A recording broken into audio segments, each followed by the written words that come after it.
चमकीला चमका ऐसे में चम चम Chamkila. Hello welcome back to our channel AK buzz. मेरा नाम है अरसलान खान और आप लोग देख रहे हैं detail review.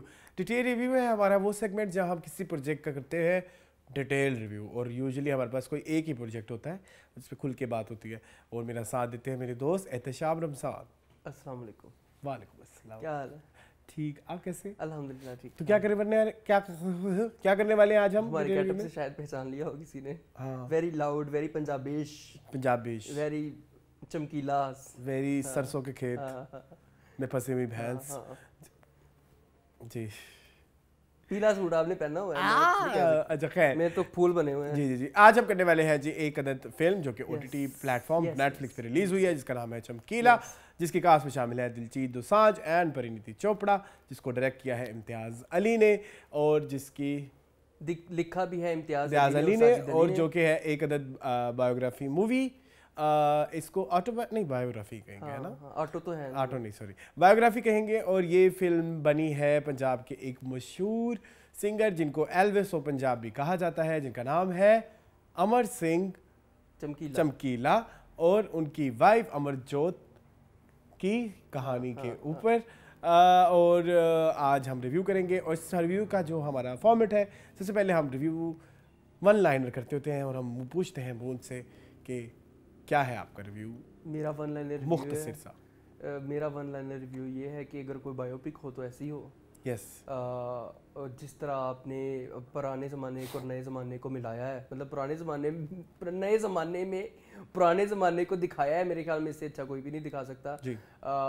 Best shown movie making के हिसाब से इट्स परफेक्ट, म्यूज़िक के हिसाब से इट्स परफेक्ट, 10 आउट ऑफ 10 जी। मेरा भी पहले कुछ रिव्यू कुछ जो हुई ऐसे ही है कि मैंने इतनी अच्छी बायोग्राफी नहीं देखी, और इसमें जो है जो रियलिज्म जितना ज़्यादा इसमें इंक्लूड किया गया है, और जिस तरह से अप्रोच रही है ओवरऑल फिल्म मेकिंग की, वो मुझे बहुत अच्छी लगी। जिसमें एनिमेशन भी डाली गई, और उन्होंने ओरिजिनल चीज़ें भी ऐड की, और फिल्मी चीज़ें भी ऐड की, रियल और रील जो मिक्स करके एक इम्तिजाज दिखाया गया है। It's very new for our screen, OTT screen specially. Cinema तो ये रिलीज़ नहीं हुई, तो उस हिसाब से तो मुझे मेरे लिहाज से भी बहुत अच्छी मूवी है। तो जी अब हम डिपार्टमेंट वाइज बात करते हैं। जी, मून स्टोरी बहुत अच्छे तरीके से दिखाई गई है। मुझे बड़ा अच्छा लगा, स्टोरी टेलिंग बड़ी प्यारी। उन्होंने स्टार्ट जहाँ से लिया ना, वहीं पे आपको पकड़ के बैठ जाती है फिल्म, क्योंकि मैं बेसिकली नहीं जानता था सिंगर के बारे में। मोस्ट ऑफ द था पाकिस्तानी आई थिंक नहीं जानते, 80s वाले लोग जानते होंगे, और तब जब वो बहुत ज़्यादा हिट हुआ, एक तो उसकी वजह शोहरत भी थोड़ी सी डिफरेंट है। थोड़ी सी डिफरेंट थी, बिकॉज वो एडल्ट टाइप सॉन्ग गाते थे। तो आई वॉज वेरी शॉक्ड कि पहला सीन है, स्टार्ट हुआ है, सारा एक लगा हुआ है, एक मैदान सजा हुआ है, और मैंने किसी से सुनी भी नहीं थी ना इसकी स्टोरी, पे बंदे ने सुनी होती है, और वो परिणीति बाहर निकलती है और आते ही ठक गोली। मैंने कहा वाह यार कितना खूबसूरत दिखाया आपने। तो वहाँ से आपका स्टोरी शुरू होती है, और स्टोरी का ताना बना बड़ा अच्छा है कि साथ साथ आप पास्ट को लेके चलते हो, साथ 3-4 टाइमलाइन जो है ना वो इस फिल्म में एक साथ चल रही होती है। जैसे उसका बचपन भी चल रहा होता है, फिर नौजवानी चल रही होती है, फिर जवानी चल रही होती है, फिर पीक चल रहा होता है। तो बड़ा अच्छा लिखा गया, स्टोरी बहुत अच्छी है। मुझे भी स्टोरी बहुत अच्छी लगी है, और I love the approach of Imtiaz Ali, जिस तरह से उन्होंने स्टोरी दिखाई है। मुझे इम्तियाज़ अली के कुछ फिल्मों में ये एतराज़ होता था कि फिल्म का एंड जो है वो हमेशा शुरू में दिखा देते हैं, लेकिन जैसे ही कोई अगर अमर सिंह के बारे में जो जानता होगा, अमर सिंह चमकीला के बारे में, उसको तो पता है वो इवेंचुअली उस बंदे को किसी ने गोली मारवाई है। तो वो जो एक सीन था जहाँ रादर देन के उसको आप एंड में दिखाया, उन्होंने शुरू में ही दिखा दिया, क्योंकि यही है असल, यही है। अब आप बैठ के अब, क्योंकि स्टोरी उनकी लाइफ, देखिए उनको तो नहीं पता था ना कि वो दिन मरने वाले हैं। अब उसके बाद जो कहानी बनेगी वो तो एक थर्ड बंदे के मुंह से बनेगी ना। सो उनकी जो ये वाली अप्रोच थी कि एक तीसरे बंदे के पर्सपेक्टिव से जो कहानी सुनाई जा रही है, that approach is so beautiful. और इस कहानी को इस हवाले से लिखना, कुडोस। और एक और तारीफ मैं यहाँ पे जरूर करना चाहूँगा इम्तियाज़ अली की, कि इम्तियाज़ अली ने कोई भी चीज़ को कंक्रीटली नहीं कहा अपने पॉइंट ऑफ व्यू को। आपने हर किसी का पॉइंट ऑफ व्यू दिया कि अगर आप कहते हैं कि ये अश्लीलता है, तो अगर किसी ने अश्लीलता की बात की है तो फिर आप उसके ऊपर आप ये नैरेटिव भी ले आते हो कि हमारी सोसाइटी में ऐसा क्या नहीं होता, इस तरह का म्यूजिक क्या नहीं बनता।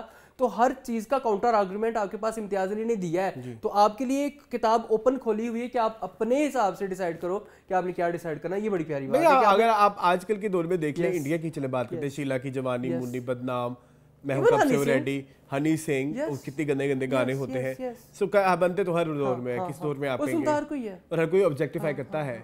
बिल्कुल ऐसे ही आप खुद कह रहे हो मैं हूँ तंदूरी मुर्गी हूँ यार गटकाले से या अल्कोहल से, इससे ज्यादा क्या ऑब्जेक्टिफिकेशन होगी बॉडी की कि आप अपने आप को इस तरह किस चीज के साथ वो कर रहे हो। तो हाँ ठीक है, ये सारा कुछ तो होता है। तो ये एक मुझे अप्रोच बड़ी पसंद आई कि आपने ऑडियंस पे छोड़ दिया है कि आप डिसाइड करो कि आपने क्या करना है। तो ये इम्तियाज अली को मैं कहता हूँ कि you're right, उन्होंने अपने सारे ओपन वो दिए हुए हैं कि ये भी आपके पास एक सिचुएशन है, ये भी एक सिचुएशन है, ये भी सिचुएशन है, आपने क्या डिसाइड करना है ये आप पे है कि वेदर इसको किसी रिलीजन बेस्ड लोगों ने कत्ल किया है या उसके जो सेकंड शादी का जो एक वो भी एक रिलीजन प्रॉब्लम होती है, पता है ना, हिंदुइज्म में और सिखिज्म में दूसरी शादी नहीं होती। सो उसका रीजन है कि उसके भाइयों ने मरवाया है, जो पहली ठीक है कंपटीशन है जिसने मरवाया है या गवर्नमेंट ने मरवाया है, क्योंकि वो इन्वॉल्व थे उस टाइम पे 80s में, जो कि एक बहुत बड़ी मुहिम थी खालिस्तान मूवमेंट, उसमें उन्होंने उनकी सपोर्ट में कुछ फंडिंग या जो गाने गाए उन्होंने उनके लिए कि ननकाना पे जो उनके गाने थे। सो ये एम्बिग्विटीज है। सो वो मुझे बड़ा अच्छा लगा कि उन्होंने सारे एम्बिग्विटीज को खुल के दिखाया है। और इसके अलावा जब हम बात करते हैं स्क्रीन प्ले की, तो मुझे तो स्क्रीन प्ले बहुत मजे का लगता है कि किस तरह से कहानी आपको अपने साथ लेती जाती है। What do you think? बिल्कुल ऐसी है। मुझे बड़ी प्यारी यार ये अप्रोच मुझे बड़ी प्यारी लगती है। अच्छा, इस सबसे प्यारी स्क्रीन प्ले की खूबसूरती ये भी है, अच्छा एक सीन आता है, एक सिचुएशन आती है, आप उस जमाने में पहुंच गए, लाइक 84 के टाइम है ना, 84 के जमाने में पहुंचे हुए, एकदम शॉट खत्म होता है और दोनों लाशों के ऊपर आता है, और उसके बाद अब दोबारा चलते हो, वो पंचायत वाला सीन, वो पुलिस वाला सीन है और कोई बंदा नरेट कर रहा होता है, फिर आप दोबारा उस टाइम पर। तो ये बड़ी प्यारी खूबसूरती है आपके स्क्रीन प्ले की कि आप बड़ा फ्लोई स्क्रीन प्ले, कहीं पे भी आप ये नहीं कहते कि यार ये ऐसे यहाँ पे ऐसे क्यों है, तो आपने बड़ा फ्लोई स्क्रीन प्ले बनाया है और बड़े अच्छी जो चीज़ जहाँ पे फिट बैठनी थी ना आपने वहाँ पे फिट बिठाया है कि आपने शुरू पे दिखा दिया कि ये लोग मर गए हैं, अब मरने की वजह जांचनी है और वो सारा कुछ जांचना है, वो बड़ा खूबसूरत था। मुझे ये चीज़ बड़ी पसंद है ये स्क्रीन प्ले की। इसके अलावा स्क्रीन प्ले की मुझे जो और चीज़ अच्छी लगती है कि बहुत सारा टाइम बहुत सारी चीज़ें होती है जिसको प्रोडक्शन लिमिटेशंस की वजह से या बहुत सारी चीज़ों की वजह से आप उसको इन रियल टाइप नहीं दिखा सकते। मतलब आपके पास इतना बजट नहीं है, आपके पास इतने रिसोर्सेज नहीं है, आपको उस तरह से नहीं दिखा सकते, लिमिटेशंस होती हैं कुछ। तो वहाँ पे जब आप ग्राफिक्स का यूज़ करते हो या आप अपने पुरानी तस्वीरों का यूज़ करते हो उस चीज़ को और इंटरेस्टिंग बनाने के लिए, क्या और रियलिज्म की तरफ लेके जाने के लिए, इवन आप अपने कैमरा शॉट्स और कैमरा के जो वो फिल्टर्स होते हैं, फिल्टर्स कलर ग्रेडिंग जो कहते हैं, वो जो आपने यूज़ किया है इवन कपड़ों की, सो वो कहीं ना कहीं आप उस स्क्रीन प्ले के साथ बहते जाते हो और आप उस लेट 70s और 80s के पूरे दौर में घुसते रहते हो। सो मुझे वो बड़ा अच्छा लगा। तो I think that's it. Screen play की ये अच्छी खूबसूरती थी। डायलॉग के बारे में क्या कहेंगे आप? डायलॉग्स बड़े अच्छे रहे हैं, डायलॉग्स राइटिंग वाइज बड़े अच्छे, क्योंकि स्टोरी तो सबको पता है, ठीक है, स्क्रीन प्ले भी तकरीबन सबको पता ना कि यहाँ इनकी लाइफ में ये होना है, बट वो जो डायलॉग आपको उस जर्नी के थ्रू लेके जाते हैं वो बड़े प्यारे हैं, बड़े अच्छे तरीके से लिखे। मुझे तो कुछ डायलॉग्स बड़े पसंद आए, जैसे वो कहते हैं कि मेरे अंदर इतनी हिम्मत नहीं है कि सही गलत का मैं फैसला करने वाला इंसान नहीं हूँ। बिल्कुल, हाँ, वो आप पे है, वो आप पे मेरी इतनी ताकत ही नहीं है। क्योंकि जब आप अमर सिंह चमकीला की बैक स्टोरी की तरफ जाते हो, he is a Dalit Sikh person, उधर से उनके मतलब फैमिली है, सो समहाउ एक ऑप्रेस्ड कम्युनिटी है, सो उसको अपनी इस ऑप्रेशन का पता है कि मुझे तो ऑलरेडी जमाने ने दबा के रखा हुआ है।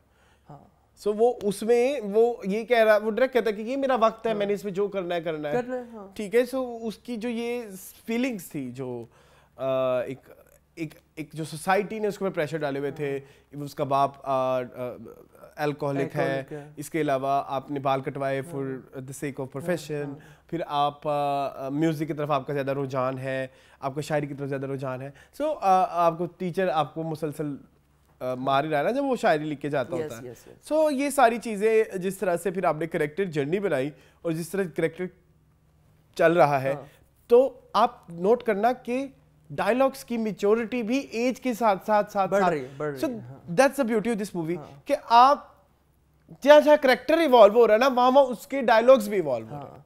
और आपको पता लग रहा है कि ये कहाँ से डायलॉग आ रहा है इस बंदे का। अब इसने ये चीज गेन कर ली है लाइफ में। Exactly. अब इसने ये चीज गेन कर ली, इसके बाद इसका ये वाला नैरेटिव होगा। क्योंकि पहले वो बड़ा नाइव था, उसको चीजों का नहीं पता था। जब उसके पास वो आता है कि तुम अब अखाड़ा करोगे और म्यूजिक कंसर्ट जो भी अखाड़ा कहते हैं उसको वो करोगे, तो वो कहता है कि नहीं मैं अपने उस्ताद जो है उसकी डेविएट नहीं कर सकता, ये वो ब्ला ब्ला ब्ला। तब उसका डायलॉग वो था, उसका नैरेटिव वो था। लेकिन जब उसको पता चल गया कि अब मेरे पास पैसा आ रहा है, अब मैं ही सब कुछ हूँ, तब उसका डायलॉग और उसकी डायलॉग डिलीवरी और थी। तो ये बड़ी ब्यूटी है इस चीज़ की, उन्होंने बड़े अच्छे तरीके से दिखाया है कि उसकी मेच्योरिटी के भी लेवल्स हैं। हाँ, वो आपने सही कहा है, तो वो मुझे बड़ा अच्छा लगा। सो डायलॉग्स जिससे भी लिखे हैं परफेक्ट, इम्तियाज अली ने लिखे हैं। सो राइटिंग वाइज जितनी भी चीज़ें मैंने इस फिल्म में देखी है, मुझे बल्कि मैं कहना चाहूँगा हमारे पाकिस्तान के जो ड्रामा राइटर्स हैं, हमारे फिल्म राइटर्स हैं, वो ये चीज़ें देखें। देखिए जो छोटी छोटी चीज़ें होती हैं ना, आपने बाई चांस देखिए, आप अक्सर आप नोट करना, एक लेमैन है, वो फिल्म देखता है, वो कहता है फिल्म बड़ी अच्छी है, वो ये डिटेल नहीं बता सकता। लेकिन ये जब डिटेल्स पूरी होती हैं ना, तो तब वो कनेक्शन पे कनेक्शन आपको दिमाग में सोचने का वक्त नहीं मिलता। ठीक है, तो जो बनता जाता है, तो फिर आप समझते हो कि यस ये इसलिए अच्छी है। बिल्कुल ऐसे ही है। मतलब लेमैन को तो नहीं ना पता कि ये टेक्निकल चीजें तो आपको देखनी है ना, जो हमारे राइटर्स हैं, जो हमारे फिल्म मेकर्स हैं, उनको देखना बहुत जरूरी है तो जब मूवी मेकिंग समझने के लिए। मुझे तो राइटिंग वाइज फिल्म बड़ी अच्छी लगती है। जब अब हम आते हैं एक्टिंग की तरफ, जी बोल। ओफ, सबसे ज़्यादा मुझे जिस बंदी ने इम्प्रेस किया है, परिणीति चोपड़ा ने मुझे बहुत इम्प्रेस किया। अरसलान पहला सीन था और वो अच्छा मैंने ना, क्योंकि मैंने पंजाबी सिखों वाली फिल्म बहुत देखी है और मैंने ये कल्चर भी बहुत देखा हुआ है। तो जैसे वो ऐसे गाड़ी में बैठी है ना, उसका बैठना ही फुल पंजाबी था। और जैसे गाड़ी से उतरी है, आई वाज शॉक्ड कि यार ये बंदी क्या कर रही है। ये तो वो परिणीति चोपड़ा है ही नहीं जिसको मैं इतने सालों से देख रहा हूँ। बहुत खूबसूरत। And Diljit Dosanjh, oh my God, कितनी खूबसूरती से उन्होंने चमकीला, मेरे ख्याल में चमकीला भी इतना चमकीला शायद नहीं होता होगा जितने अच्छे तरीके से उन्होंने दिखाया। घुस के फट गए, जो कहते हैं ना किसी कैरेक्टर में कोई बंदा अपने कैरेक्टर में घुस के फट गए हैं। और सपोर्टिंग कास्ट जो भी दिखाया उन्होंने, मैं कहता हूँ उस हर बंदे को, एक बंदे को, चाहे वो पुलिस वाला है, चाहे वो जो कंपेटिटर एक सिंगर है, चाहे वो उनके साथ जो लड़का होता है, चाहे उनकी फर्स्ट वाइफ है, चाहे उनका इस तरह के शराबी बाप है। मोहित चौहान भी थे। हाँ, मोहित चौहान भी थे। हाँ, बिल्कुल मोहित चौहान भी थे। कोई भी बंदा है यार, everyone nailed their character. हर किसी ने 100% किया। Okay, my problem with acting is I want to see more Pariniti. I am fan of Pariniti since हंसी तो पसी। मतलब I love her.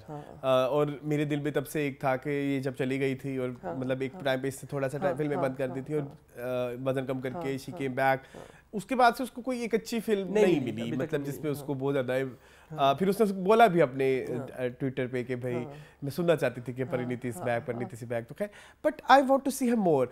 डायलॉग्स की बहुत कमी थी और कुछ डायलॉग्स में, चलो शुक्र है वो तो फिल्म में उन्होंने ये नैरेटिव भी सेट कर लिया कि इसके एक्सेंट में एक शहरीपन है। ठीक है, तो वो एक उसका चलो नेचुरली तो वो हमने उसको आपने जस्टिफाई कर दिया, साइड पे कर दिया। बट माय प्रॉब्लम इज कि थोड़े डायलॉग और ज्यादा होना चाहिए थे, सिवाय एक सीन के। उसके अलावा परिणीति के बहुत ज्यादा पावरफुल सीन्स नहीं थे।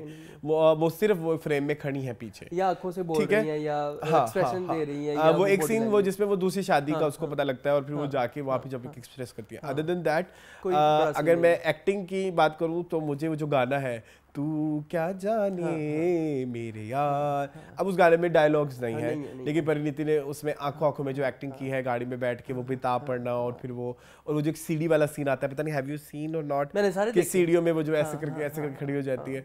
सो इट्स इवन जो एंड पे आपका जो गाना चलता है, एंड पे जो पहले ललकारे होते मैं मर गई, विदा करो, उसके बाद जो उनका पास्ट वाली असली मियां बीवी की चलती है, उन्होंने साथ साथ परिणीति ने इतनी मेहनत की, वो वाला गाना पहले ललकारे होते मैं मर गई, बड़ा खूबसूरत वो किया, बड़ा खूबसूरत किया। तो ये करना भी बहुत बड़ी कामयाबी है। हाँ, आपकी बात ठीक है, उनको डायलॉग कम दिए गए, लेकिन शायद उसके कैरेक्टर में था इतना कुछ दिखाने के लिए। तो ये है। बट दिलजीत दोसांझ मुझे बहुत पसंद आया है, बहुत ज्यादा पसंद आया है। और मैंने ना कभी सोच नहीं था कि he is a very good actor. मतलब इनकी यूजुअली फनी मूवीज होती है, तो फनी मूवीज में इतना क्या ही, मैं फनी मूवीज को मुझे लगता है कोई इतनी बड़ी एक्टिंग उसमें रिक्वायर्ड नहीं होती। वो बड़ा समझता हूँ, वो बड़ा भोंडी सी होती है, मतलब ठा कर लो हो गया फनी। मुझे लगता है जो थमे हुए कैरेक्टर्स होते हैं ये करना ज़्यादा मुश्किल है।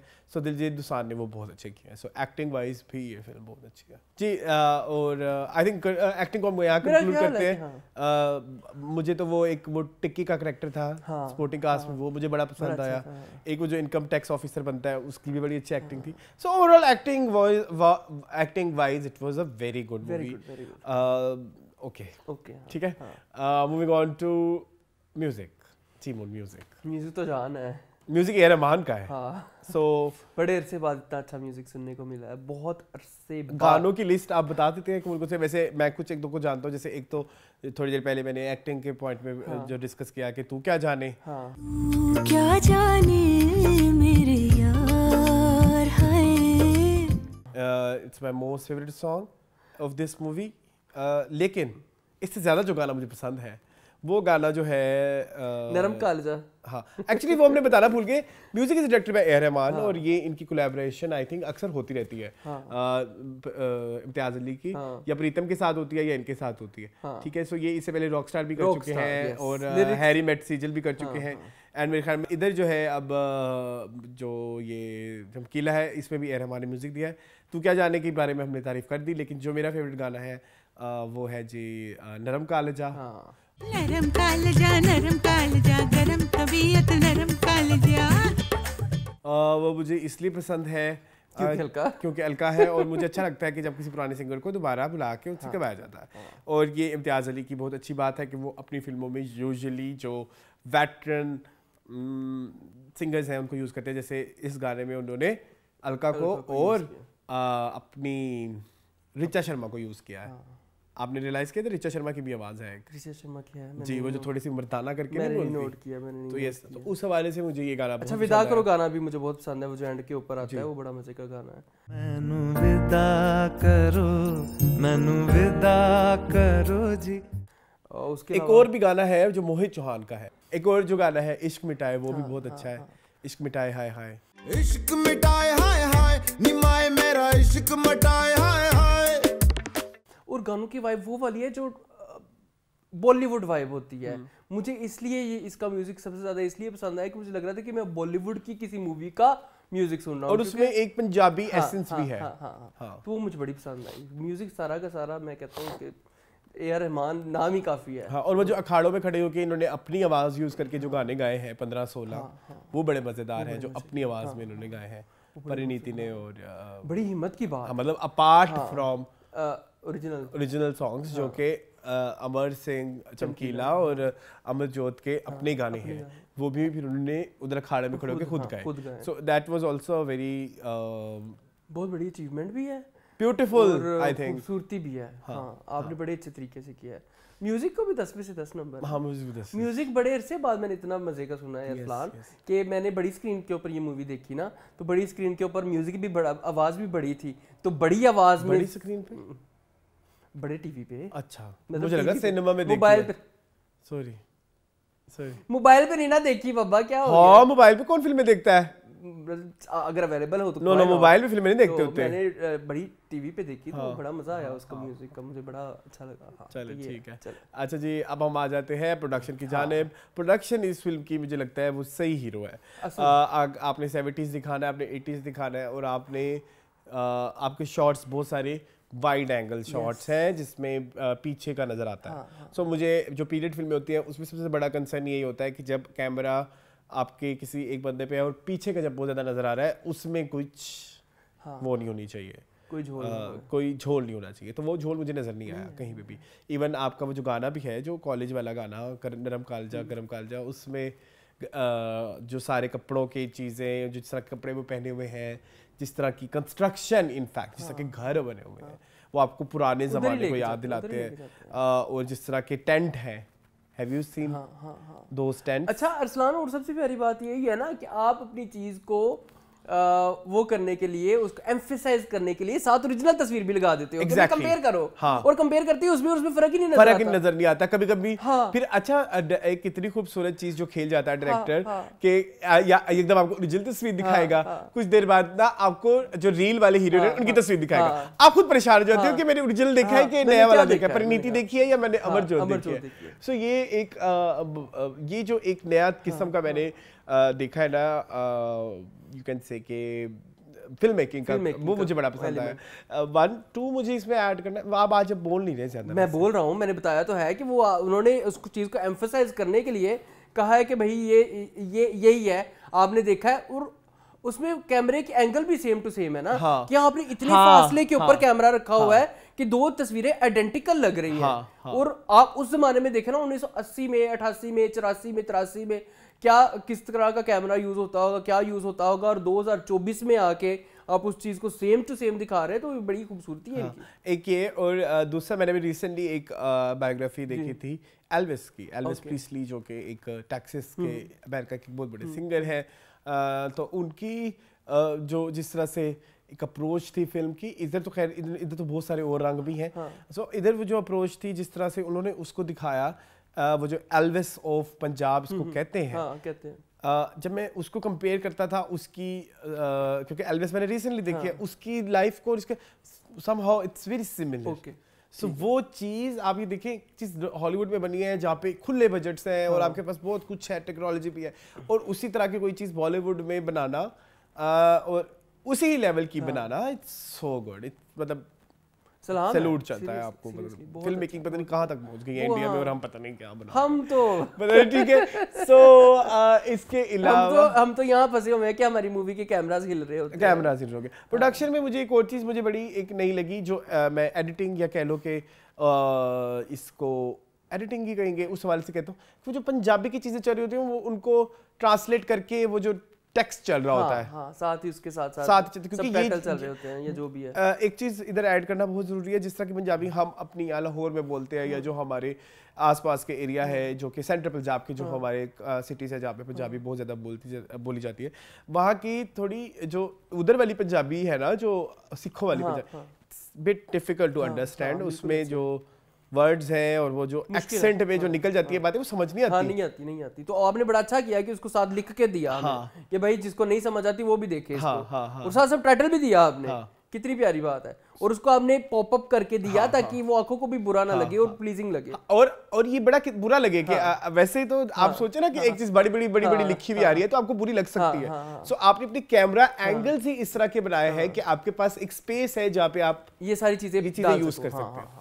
तो वो चीज मुझे बड़ी, और साथ कभी-कभी एनिमेशन आ जाती है। So animation is my most favourite part of this movie, to be very honest. मतलब आपकी कोई लिमिटेशन है, आप उस चीज को एग्जीक्यूट नहीं कर सकते, तो आपने क्या किया, उसको एकदम एनिमेट कर दिया, बड़ा मजे का एनिमेशन में दिखा दिया।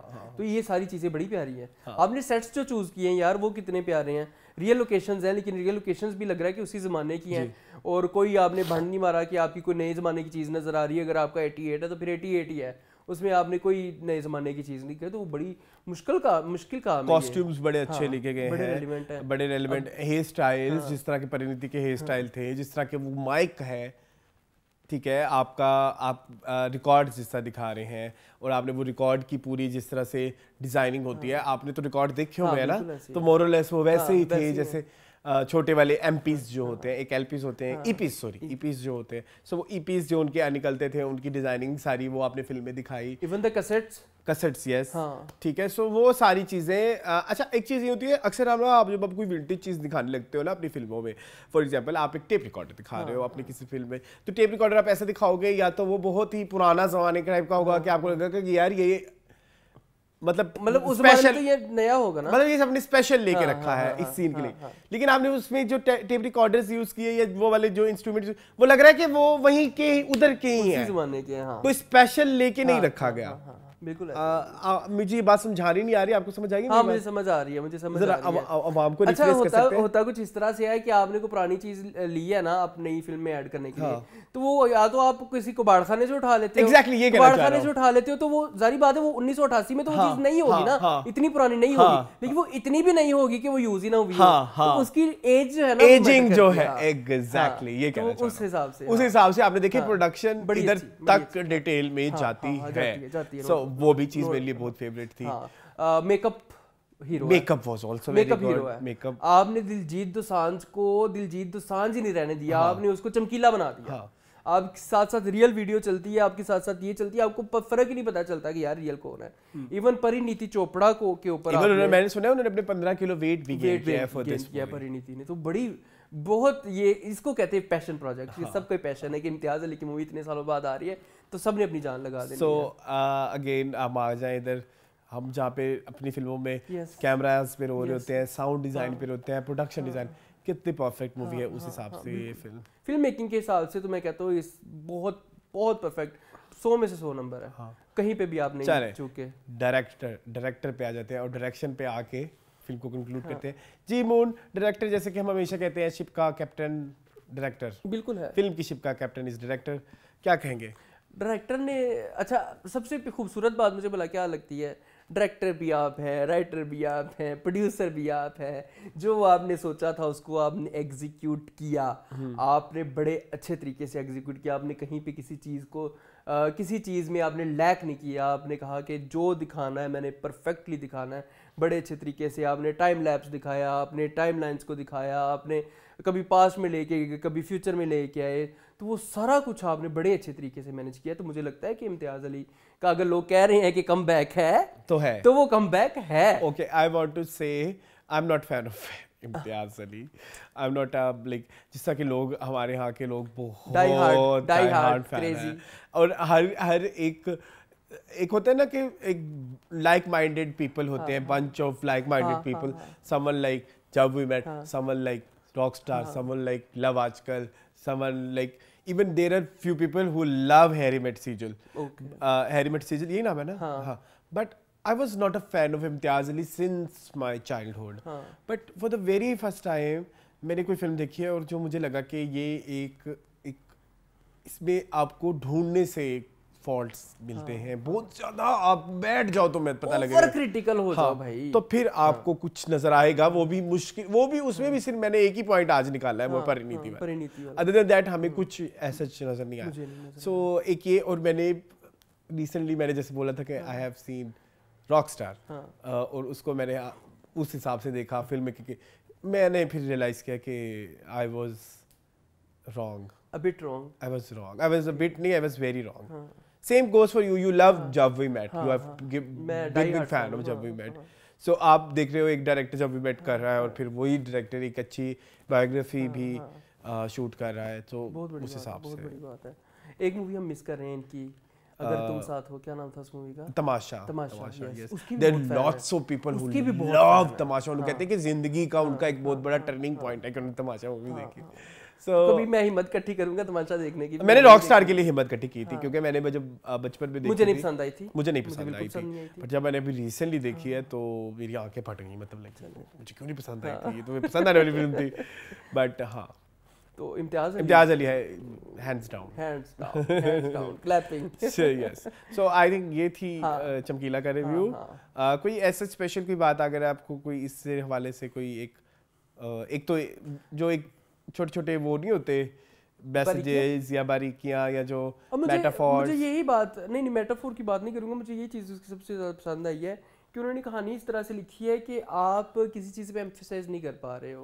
आपका अगर कहता ना कि अश्लील गाना है या अश्लील सिंगिंग है इस बंदे की, तो आपको फिर उसका काउंटर आर्गूमेंट भी लगता है कि हमारी जो पंजाब में माएँ दादियाँ हैं वो बचपन से ये करती आ रही है, शादियों में वो छुप छुप के करती हैं, वो खुलेआम करते हैं। अगर कोई जर्नलिस्ट उसको आगे कहती है कि आप ये करते हैं, आप बॉडी ऑब्जेक्टिफिकेशन दे दे, तो उसको जो तो सबसे प्यारी बात ही है, अदरवाइज तो इस फिल्म को देखने का मकसद ही कोई ना होता। अगर हम एक बंदे की जर्नी ही देखते हैं तो बंदे की जर्नी में अगर हम मैसेज ले रहे हैं तो वो सबसे प्यारी खूबसूरती है। एग्जैक्टली, एक मैसेज जरूर मिलता है इस फिल्म से कि कोई चीज़ गलत नहीं होती, सोच गलत होती है। हाँ, जो परसीव कर रहा है, जो आप जिस जो नीयत चीज़ आप उससे गंदी ले होती रहे है। हैं वो गलत होती है। तो ये बड़ा प्यारा मैसेज था इम्तियाज़ अली का जो मुझे बहुत पसंद है। ठीक है, तो आप भी बता दें। मुझे कुछ ऐसे मजीद ऐड नहीं करना, बट ये है कि मुझे फिल्म बहुत अच्छी लगी है। बहुत ऐसे बात कोई ऐसी फिल्म है जो मैं अकेले बैठ के भी बार बार वो सीन निकाल के देखता हूँ, बहुत अच्छे बात। बिल्कुल। और I think that's it. Stars 9 I think out of 10। है ना? सेम ओके जी। सो ये था जी अमर सिंह चमकीला। इस फिल्म का पूरा नाम चमकीला है या अमर सिंह चमकीला? तो चमकीला है आई थिंक। चमकीला खाली। मुझे थोड़े से लोगों से इसके प्रॉब्लम है। हाँ, कैसे? इट्स वेरी डिज्नी इंस्पायर्ड लोगो, बड़ा देखा सा लगता है। What do you think? शायद मैंने नोटिस। लोग ज्यादा बेहतर बताएंगे। अगर आपको ऐसा लगता है तो जरूर बताइए। ऐਵੇਂ मेरी एक गंदी सी सोच है। ठीक है जी। डिज्नी की फिल्मों के ना अक्सर ऐसे लोगोज होते हैं, ऐसे रंग बिरंगे शरीर। सो ये था जी अमर सिंह चमकीला से रिलेटेड हमारा रिव्यू। आई होप आपको पसंद आया होगा। मुझे इस तरह की वीडियोस देखने के लिए हमारे चैनल को सब्सक्राइब कीजिए। मुझे और वो उनको दीजिए इजाजत। अल्लाह हाफ़िज़। चमकीला चमका ऐसे में चमकीला।